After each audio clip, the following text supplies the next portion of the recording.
Wizards of the Coast just dropped a secret lair in their Chaos Vault that is unlike anything we have ever seen before. In fact, to be accurate, we have never seen it before. So today, I want to break down that secret lair, talk about what's inside, talk about the impact it has on Magic the Gathering fans like you and then I want to get into whether I'm buying these layers. And in my opinion, the whether I'm buying is about far more than just the value of the cards and, other products in the lair. All right, without further ado, let's get into it.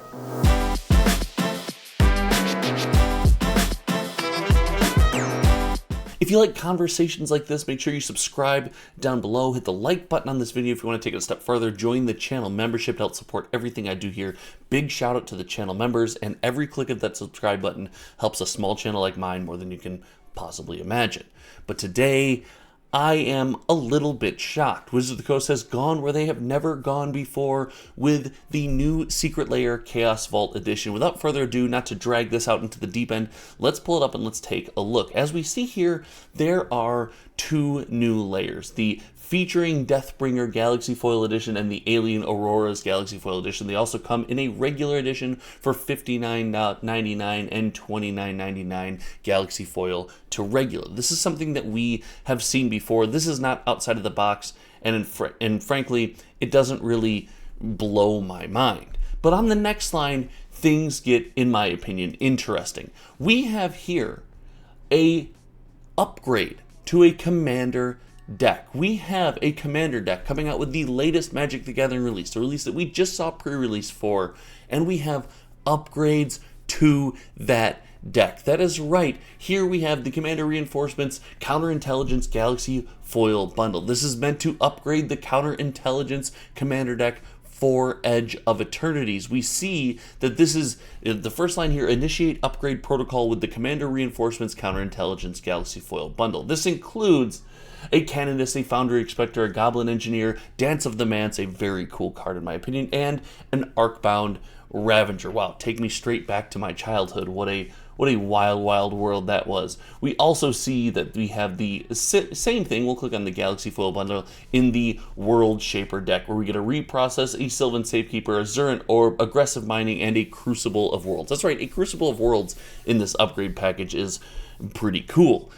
But the idea that Wizards of the Coast is selling a commander deck directly to consumers with a small upgrade package is something that we have never seen before. We have never traveled down this path in the history of Magic the Gathering. And in my opinion, this is a dangerous road. This is more steps in the direction of Wizards of the Coast selling us a product direct to consumer, circumventing the local game store and the regular distribution pipeline on release. Let's remember, as of the recording of this video, as of the release of this secret lair, this commander deck, this Edge of Eternities commander deck, is not out yet. It has not reached the secondary market. It has not reached the primary market. It is still in pre-release. The only way to get one of these is to go through a WPN approved store.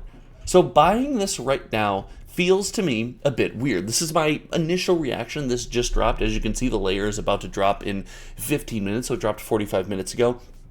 It feels like, I don't know, I've never been a fan of Wizards of the Coast circumventing that process and not allowing the game stores to sell products to the consumers. Now, I will say, not all game stores are noble and good businesses. Some of them take advantage of their customers. Some of them hold back product, etc. I'm sure you have a crazy local game store story that you're going to tell me in the comment section below. But it is worth acknowledging that the local game store ecosystem, the pipeline that exists, is needed for players to be able to go out and play Magic at an event, to go sit down at a random place and find commander groups. Yes, that does happen at our kitchen tables. It happens at pods outside the game store, but the game store is an integral piece of this ecosystem, and circumventing that on a release is always weird.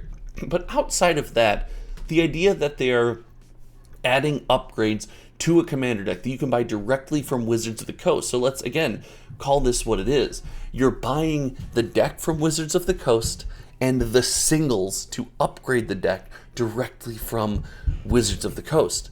it just hits me weird. It's a weird taste in my mouth. And most people who see this, I've liked Secret Lair as an idea of blinging out decks, of adding collectible versions of cards, of adding chase variants and things that you really care about to stand out and be unique and show off in your collection.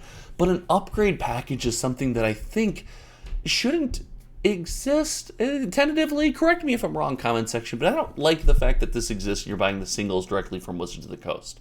I like the idea that if you want the singles, you want to upgrade a commander deck, you do so naturally. You play the deck, you find out what works, you find out what doesn't. You maybe find some commander content, not stuff that I make here, but commander content or an article or something, or you talk to other players that are playing the deck and say, hey, have you tried this card? It's really good. The upgrade package that comes directly from WotC feels awkward. It's almost like, hey, are we going to start selling upgraded versions of decks on every single release? Do we not buy the regular deck because we're just going to have an upgraded version? All in all, I think the upgrade package is really cool. It's really unique. But in my opinion, the upgrade package, the deck plus the box, is something that I am going to be skipping. It's something that I don't think I am interested in. However, I will say that the layers themselves hit home in the ways I like these layers to hit home. I like that there are cards from my childhood. There's a Crucible of Worlds, there's a Zurinorb, there's an Arcbound Ravager in here. There are cards that I really enjoy, and they are in treatments that I think are absolutely beautiful. And this, in my opinion, is where Secret Lair truly shines. The ability to say, hey, I have a connection with these cards, I have memories of these cards, I might still play these cards today, and to have a special version of them is something that calls to me. I think it's where Secret Lair does its thing better than everything else. So while it does look initially like the value is, we're not going to get too far down the Secret Lair value rabbit hole. It's never been great, and in fact, it never will be. They're never going to sell you cards on the secondary market direct from Wizards of the Coast that are worth more than the cards on the market. I digress. That would sell out instantly because everyone would just buy it and then resell the cards and the prices would tank. All in all, I think these cards do what Secret Lair does best in a way that I really enjoy. For that reason, I think I'm going to be picking up one of each of the other layers without the commander deck. But let me know your thoughts in the comment section below about the commander deck layer. In fact, if you take a look at the prices, we'll look one more time and talk value. If you stuck around this long, you get a little value conversation, which, kudos to you. It does look like, based on the price of these decks on the secondary market, and if you assume that the price of the layer is, it's $60, so take $60 off this $100 or $104 price. Last I looked at the commander decks, you save a couple bucks here and there buying the commander decks this way, which also is its own concern. The fact that you are saving a couple bucks on the commander deck buying direct from Wizards of the Coast could be its own concern. I don't know. Let me know if your game store's selling it cheaper. I have to check MinMax's site. Maybe MinMax is selling it a bit cheaper on their site. But this opens the door for some fuzziness. This opens the door for some things that I'm not super excited about as far as buying upgrades for commander decks direct from Wizards of the Coast. All right, thank you so much for hanging out. I will find a video about Commander, and probably when Wizards of the Coast took over Commander, that I will link down here because I think you will like it. Until next time, you all know me. My name is Josh, and we'll see you around. Okay, everyone. Bye-bye.